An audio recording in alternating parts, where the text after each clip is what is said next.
You are a high stakes communicator because you are needing to transmit information, not just for information's sake, not just for the joy of knowledge acquisition.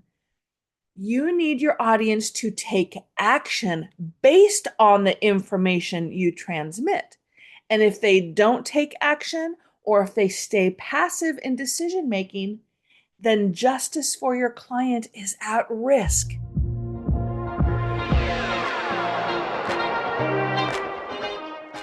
Welcome to the Foster Your Voice podcast with me, Christy Foster. After a 30-year career in music and theater, I never imagined I'd be coaching trial attorneys. But once I entered your world, I quickly realized how critical and underutilized voice is in the courtroom. The truth is, you don't win trials with brute strength. You win with your voice. I'll give you tools to unlock your voice so you can communicate not just with purpose, but on purpose.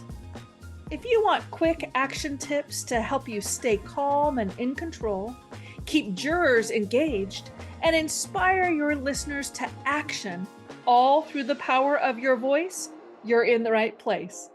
I'm Christy Foster, and I'm here to help you foster your voice. Hello, Foster fam. Welcome back. Hey, glad you're here with me today as we start a new vocal technique series, talking through facial and body nonverbals and mindset around using vocal development in courtroom communication is super important. But there's some brass tacks that need to go hand in hand with your strategic communication growth. In fact, you may not have even considered that your voice, how you speak, is part of your nonverbal communication. Your words, the actual words, are the verbal part, but your delivery, your pitch, pace, melody, volume, and tone falls under nonverbals, just like your facial expressions, body language, and breath control. So, we're going to do a series on what I refer to as the 5 building blocks: pitch, pace, melody, volume, and tone. I want to encourage you as we get started to try doing the vocal exercises I'm going to walk us through. So, listen, make sure you're in a safe space in your car, or close the door to your office and just make sure there's not a depot happening in the conference room next door, or do it while you're out walking your dog. Just make sure you can experiment vocally and not alarm anybody who may overhear you. So, why does this even matter?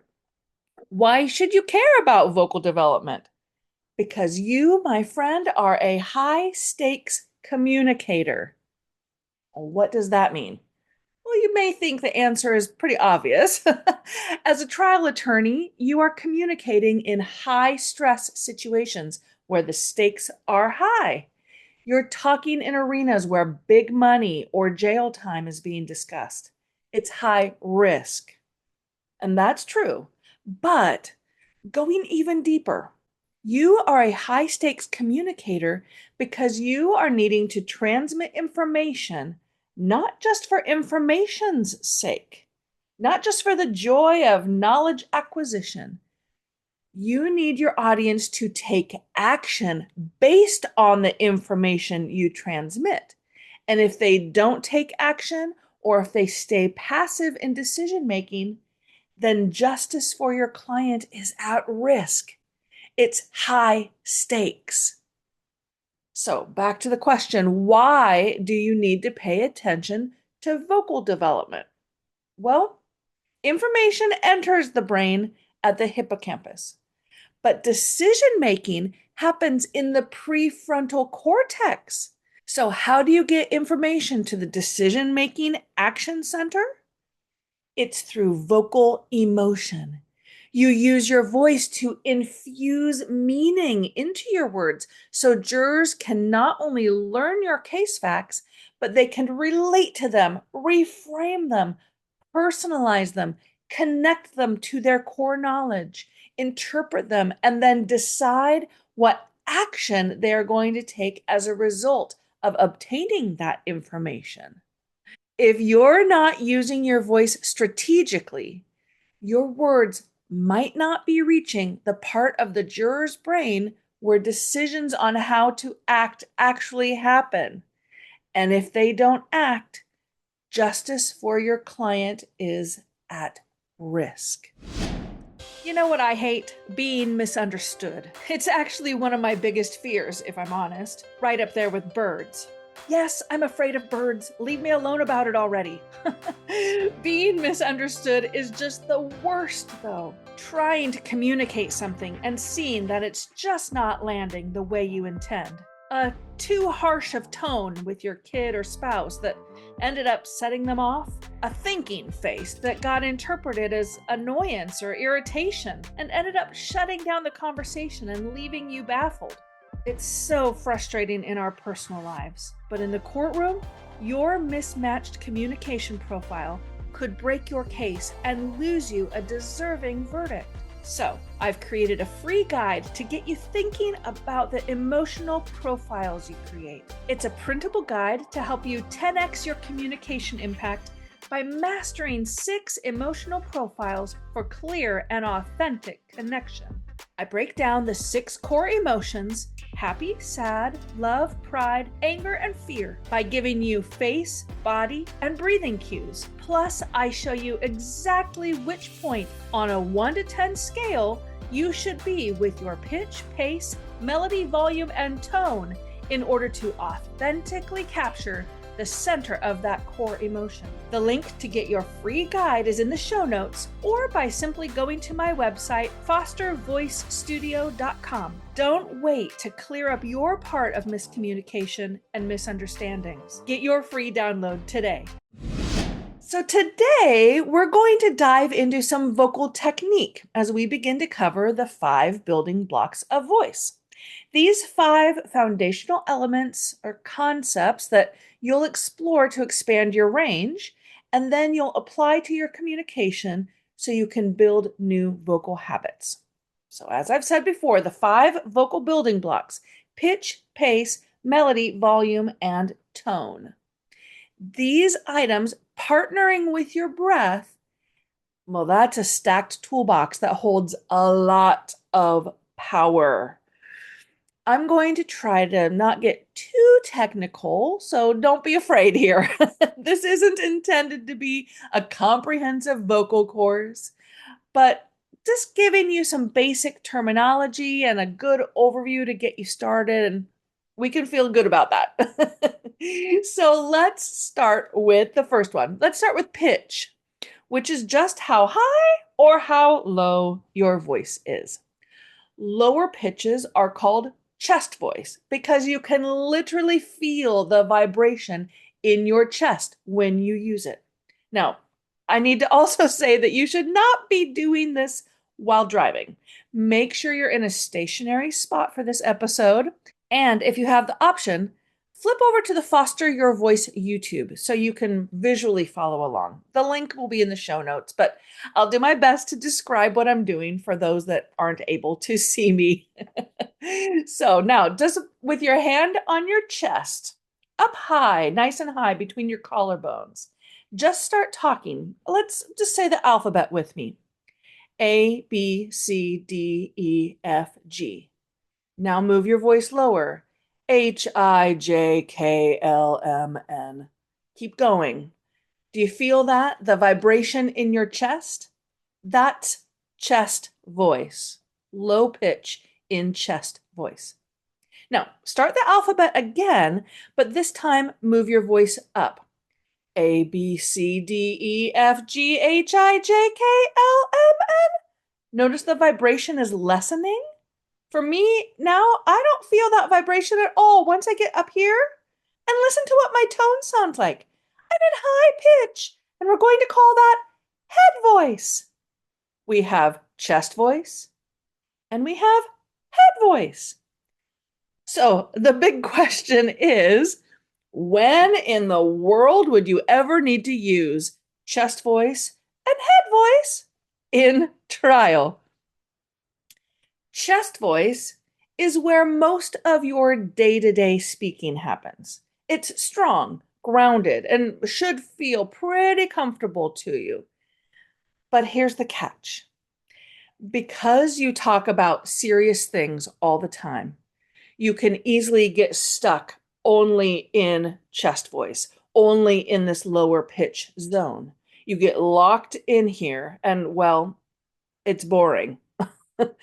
It will lull the jury into disinterest. When everything sounds the same, they stop listening. Their brains just can't hear differentiation of ideas. So they lose out on mental organization, and you lose out on their ability to retain your message. Are you noticing how bored you are listening right now?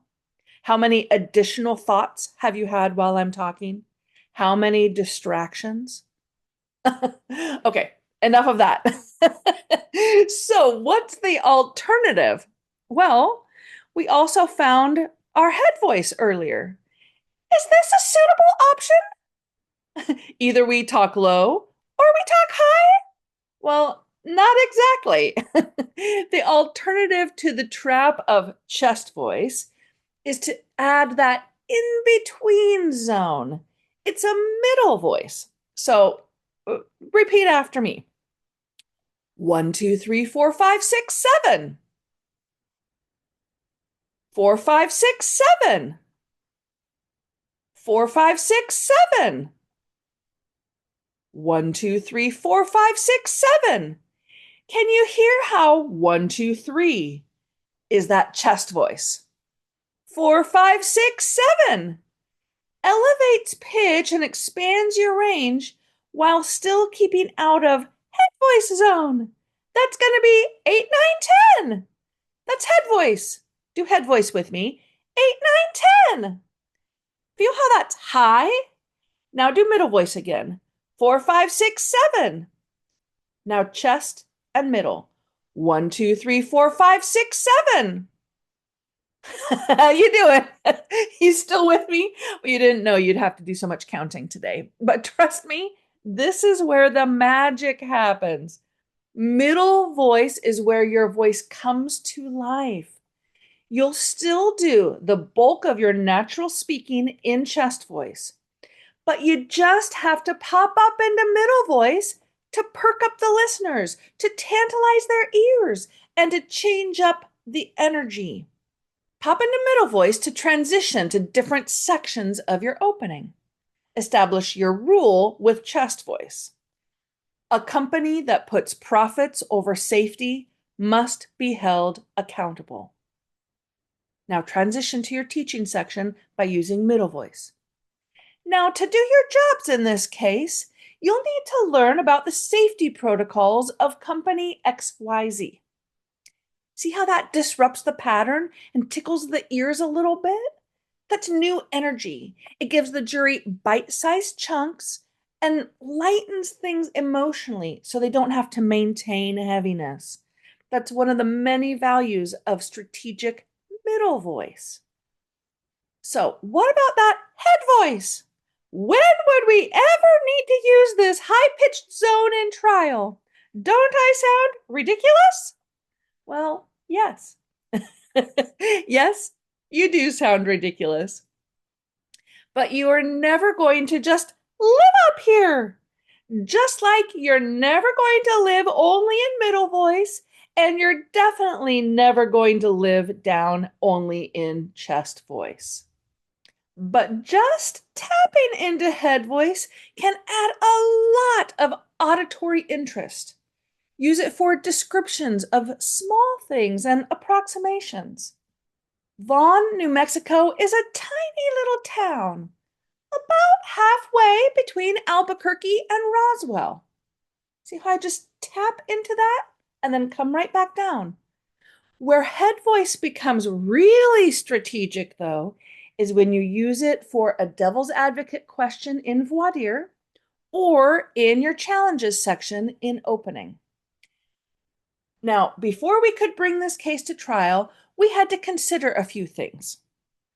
Maybe Mrs. Smith could have been a little more careful.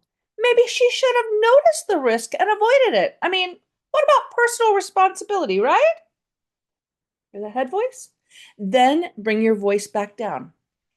Let's be clear. People have the right to trust that the products they use, the places they visit, and the services they rely on are safe. It's not the public's job to predict and protect themselves from corporate negligence. It's the company's job to make sure there's no danger in the first place. Can you hear how that head voice non-verbally communicates that the defense's premise is ridiculous? If you don't move your voice up and you pose the premise in your natural voice, you'll give credibility to it and cause your jurors to second guess themselves and the principles you helped them establish in your voir dire. Strategically accessing and knowing when to access chest voice, middle voice, and head voice will elevate your nonverbal communication game and set you up as the emotional leader of the courtroom. Just start experimenting with this. Try it in low stakes situations, practice it in casual conversations, when reading out loud, or even just talking to yourself in the car. And let me know how it goes. Send me a DM or email me. I want to hear all about it. It does take practice. But once you start using pitch strategically, your communication will never be the same. Keep fostering your voice, and I'll see you next time. Thanks for pulling up a seat with me today and for being part of the Foster fam. Make sure you're subscribed to the podcast so you don't miss a single episode. And while you're at it, go ahead and leave a review or a comment so I can give you a shout out on a future episode. During the week, you can find me on Instagram at Foster Voice Studio, where I'm dropping little nuggets of vocal technique and leadership wisdom. You can also join my mailing list by visiting fostervoicestudio.com or by clicking the link in the show notes. I'll send a weekly vocal tip every Tuesday directly to your inbox. Until then, keep fostering your voice.